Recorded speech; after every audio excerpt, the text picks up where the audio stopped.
നമ്മുടെ സുനിത ദേവദാസ് ഹിജാബ് ധരിച്ചിരിക്കുകയാണ്. ഇൻസാനിലെ ലാവണ്യ കൊട്ടാരത്തിൻ കല്ലാൽ നിന്നെ ഹിജാബില് തുന്നിയതാരേ. ഈ സുനിത ഇങ്ങനെ ഹിജാബ് ധരിച്ചത് കൊണ്ട് നമ്മൾ ഈ കാര്യത്തിൽ എന്തെങ്കിലും ആശങ്കപ്പെടേണ്ടതായിട്ടുണ്ടോ? എന്നിട്ട് പല ആൾക്കാരും അവരുടെ ആശങ്ക ഇങ്ങനെ അറിയിച്ചിട്ടുണ്ട്. കാരണം അവരെ കുറ്റം പറയാൻ പറ്റത്തില്ല. കാരണം ഹിജാബ് ധരിച്ചത് കുറഞ്ഞ പുള്ളിയൊന്നുമല്ല, നമ്മുടെ സുനിതയാണ്. വിവരമില്ലാത്തവനാണെങ്കിലും സത്യം പറയൂ. അപ്പൊ ഇങ്ങനെ ഇവര് ഈ ഹിജാബ് ധരിച്ചതുകൊണ്ട് ഒരു ഹിജാബ് വിപ്ലവം ഇവിടെ ഉണ്ടാകാനിടയുണ്ടോ എന്ന് പല ആൾക്കാരും ചോദിക്കുന്നുണ്ട്. ഈ ഹിജാബ് വിപ്ലവം ഇല്ലെങ്കിൽ വലിയൊരു കോളിളക്കം, വലിയൊരു മാറ്റം കേരളത്തിൽ, അതാണ് പറയുന്നത്, വലിയൊരു മാറ്റത്തിന് കാരണമാകുമോ ഇവരിങ്ങനെ ഈ വീഡിയോയിൽ കൂടി ഹിജാബ് ധരിച്ചതുകൊണ്ട്? പ്രസംഗി ചോദിക്കുന്നു മാറ്റത്തിന്റെ ഒരു കാറ്റ് വീശുമോ എന്ന്. എന്താ നിങ്ങളുടെയൊക്കെ അഭിപ്രായം? ഈശ്വരാ ഭഗവാനെ, ഇതൊക്കെ കേട്ട് ഞാനൊരു അഹങ്കാരിയായി പോവരുതേ എന്ന് മാത്രം ഞാൻ പ്രാർത്ഥിക്കുകയാണ്. എന്നെ എന്ന് ഹംബിൾ ആൻഡ് സിമ്പിൾ ആക്കി നിർത്തണേ കൃഷ്ണ ഗുരുവായൂരപ്പ. മറ്റുള്ളവരെ ഈ പുരോഗമന മനുഷ്യരായി വളരാൻ അനുവദിക്കാതെ അവരൊക്കെ നമുക്കറിയാം. ഇപ്പൊ ക്രിസ്ത്യാനോ റൊണാൾഡോ ഒരു ഇതുപോലെ ഒരു സമൂഹത്തിൽ ഒരു മോശമായ ഒരു മെസ്സേജ് കൊടുക്കുകയാണെങ്കിൽ അദ്ദേഹത്തെ ഇഷ്ടപ്പെടുന്ന ആൾക്കാർ അതിലേക്ക് പോകും. പറഞ്ഞു മനസ്സിലായോ? ഈ സുനിത ദേവദാസിന് ഒരുപാട് സബ്സ്ക്രൈബേഴ്സ് ഉള്ള ചാനലായിരിക്കാം പുള്ളിക്കാരത്തിന്. അപ്പം പുള്ളിക്കാരത്തിയെ ഇതുപോലെ റോൾ മോഡലായി കാണുന്ന ആൾക്കാരുണ്ടെങ്കിൽ, യുവജനങ്ങളുണ്ടെങ്കിൽ അവർ വഴിതെറ്റി പോകാനിടയുണ്ട്. സച്ചിൻ ടെണ്ടുൽക്കറിനോട് പണ്ട് ഈ കൊക്കക്കോളയുടെ പരസ്യം കാണിക്കാമോ അല്ലെങ്കിൽ ഒരു ബിയറിന്റെ പരസ്യം കാണിക്കാമോ എന്ന് ചോദിച്ചപ്പോൾ അദ്ദേഹം പറ്റില്ല, കാരണം കുട്ടികളെ വഴിതെറ്റിക്കുന്ന കാര്യം ഞാൻ ചെയ്യില്ല എന്ന് പറഞ്ഞ പോലെ തന്നെ ഇവരൊക്കെ വരുന്ന തലമുറയോട് കാണിച്ചു കൊടുക്കുന്ന ഈ പിന്തിരിപ്പല്ല, അതായത് മുന്നോട്ട് പോകുന്ന ജനതയെ പിന്നോട്ട് വലിക്കുന്ന തരത്തിലുള്ള ഈ കാര്യങ്ങളാണ് അവർക്ക് മാതൃകയായിട്ട് കാണിച്ചു കൊടുക്കുന്നത്. ഞാൻ എല്ലാവരോടും ആത്മാർത്ഥമായിട്ട് മാപ്പ് ചോദിക്കുകയാണ്. ചെയ്തത് തെറ്റായിപ്പോയി. ക്രിസ്ത്യാനോ റൊണാൾഡോയെ പോലെയും സച്ചിൻ ടെണ്ടുൽക്കറെ പോലെയുമുള്ള ഞാൻ ആളുകളെ വഴിതെറ്റിച്ചത് വളരെ മോശമായിപ്പോയി. ഇനി ഞാൻ ഒരിക്കലും കൊക്കക്കോള കുടിക്കില്ല, കാപ്പി മാത്രമേ കുടിക്കൂ. എല്ലാരും എന്നോട് ശരിക്കും ക്ഷമിക്കണം. മാപ്പൊന്നും പറയണ്ട, പൊക്കോ. ഈ സംസാരിക്കുന്ന വേട്ടാവളിയൻ ആരാണെന്ന് നിങ്ങൾ എന്നോട് ചോദിക്കരുത്. എനിക്ക് സത്യമായിട്ടും അറിയില്ല. പക്ഷെ ഞാൻ തെറ്റുതിരുത്താൻ തീരുമാനിച്ചു. ആ തട്ട ഞാൻ അന്ന് ഇട്ടതിന് ശേഷം എന്നോട് പലരും പറഞ്ഞത് അത് ഈ പഴയ മാതൃകയിലൊക്കെ ഉള്ള മലപ്പുറത്തേക്ക് ഉമ്മമാരൊക്കെ ഇടുന്ന തരത്തിലുള്ള ഒരു പിന്നുകുത്തലായിരുന്നു ഇവിടെ ഇങ്ങനെ പിടിച്ചു കുത്തിയതെന്നാണ്. ഇപ്പൊ കാലം മാറി നമ്മൾ മോഡേൺ രീതിയിൽ ഇടണമെന്ന്. അപ്പൊ അന്ന് ഇട്ടപ്പോ പറ്റിയ ആ തെറ്റ് ഞാനിപ്പോ തിരുത്തുകയാണ്. ശരിക്കും ഇടേണ്ടത് ഞാൻ കാണിച്ചു തരാം. ഇതാ ഇങ്ങനെയാണ്. കൊതിയമ്പിളിയെ പ്രിയ സുന്ദരിയെ പറയാതൊരു നാൾ വരിയെ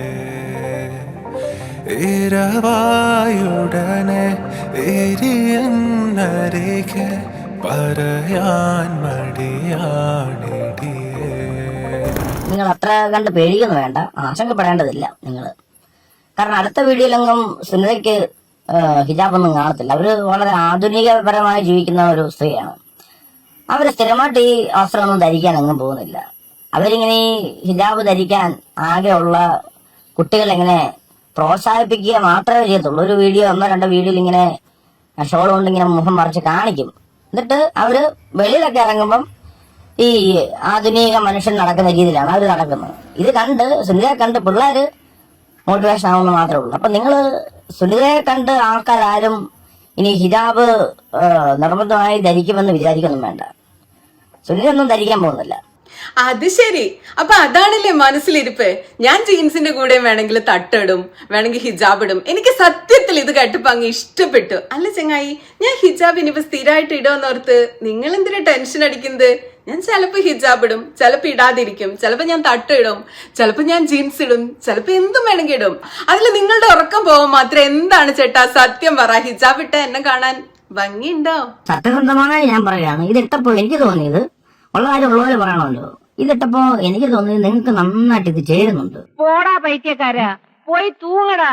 വളരെ നന്നായിട്ട് ചേരുന്നുണ്ട്. അതാ എല്ലാരും പറയുന്നത്. എനിക്കും തോന്നി. അപ്പൊ ഇടയ്ക്കൊക്കെ അങ്ങ് ഇടാ അല്ലേ ചേട്ടാ? നല്ല രസമുണ്ടെന്ന് തോന്നുന്നു. ഇപ്പൊ കണ്ടോ, എന്നെ കുറ്റം പറഞ്ഞുകൊണ്ട് വന്ന ചേട്ടനും ഇത് ഇഷ്ടപ്പെട്ടിട്ടുണ്ട്. ഇവര് ഇവരെ ഈ ചിരി തന്നെ ആർട്ടിഫിഷ്യലാണെന്ന് നമുക്കറിയാം. ഈ ചിരിച്ചുകൊണ്ട് തന്നെ ഇത് സംസാരിക്കുമ്പോ ഉള്ളം കടന്ന് തേങ്ങയാണ് സുനിതയുടെ. എന്തിന് പറ, എന്തിന്? നമ്മൾ കേട്ടിട്ടില്ലേ പ്രതിഷേധം കടിച്ചമർത്തുന്നു? എന്ന് പറഞ്ഞാൽ ഈ വീഡിയോയുടെ പല ഭാഗത്തും ഇവരുടെ പ്രതിഷേധം കടിച്ചമർത്തുന്നുണ്ട്. ഒരു മിനിറ്റ്, ഞാൻ പ്രതിഷേധം ഒന്ന് കടിച്ചമർത്തട്ടെ കേട്ടോ. ഇതുപോലത്തെ വേട്ടാവളിയന്മാരുടെ സംസാരം കേൾക്കുമ്പോ സത്യത്തിൽ എനിക്ക് എന്തെങ്കിലുമൊക്കെ കടിച്ചമർത്താൻ വേണ്ടി ഭയങ്കര തോന്നൽ വരാറുണ്ട്. നമ്മളുടെ എല്ലാ വീഡിയോയ്ക്കും ഇതുപോലെ ഒരുപാട് പ്രതികരണങ്ങൾ വരുന്നുണ്ട്. പിന്തുണയ്ക്കുന്ന എല്ലാവർക്കും നന്ദി. ആളുകളുടെ സ്നേഹവും പിന്തുണയും കമന്റും ഒക്കെ ഇമെയിലൊക്കെ ഞാൻ വായിക്കുന്നുണ്ട്. സത്യത്തിൽ കണ്ണ് നിറഞ്ഞു പോവാറുണ്ട്. എന്റെ വീഡിയോയിൽ നിന്ന് രസകരമായ ട്രോളുകളും പോസ്റ്ററുകളും ഒക്കെ ഉണ്ടാക്കി പ്രചരിപ്പിക്കുന്ന കുറേ ആളുകളുണ്ട്. എല്ലാവർക്കും നന്ദി.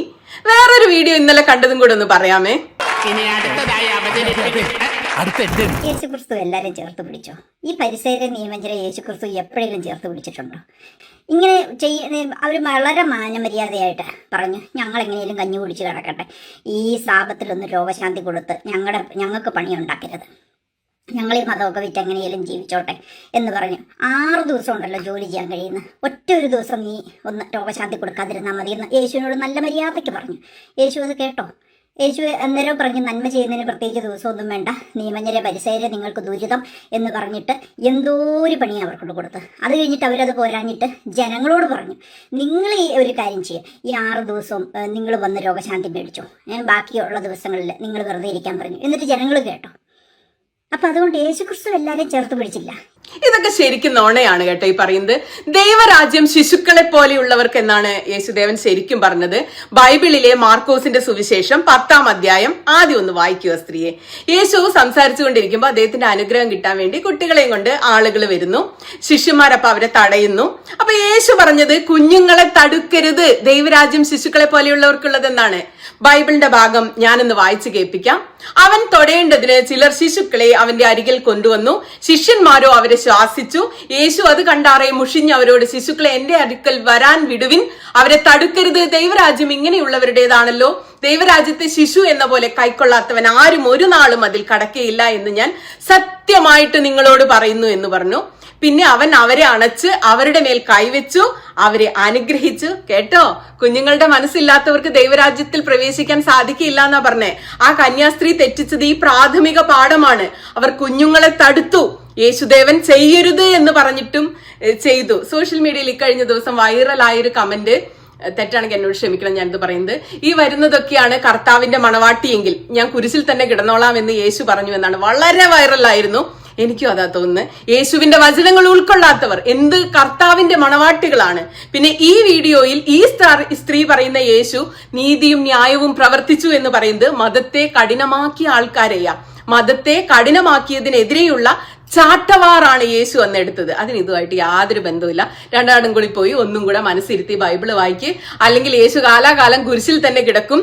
ഇതൊക്കെയാണ് യേശുവിന്റെ ശിഷ്യന്മാരും മണവാട്ടികളുമെങ്കിൽ വളരെ കഷ്ടമാണ് കാര്യങ്ങൾ.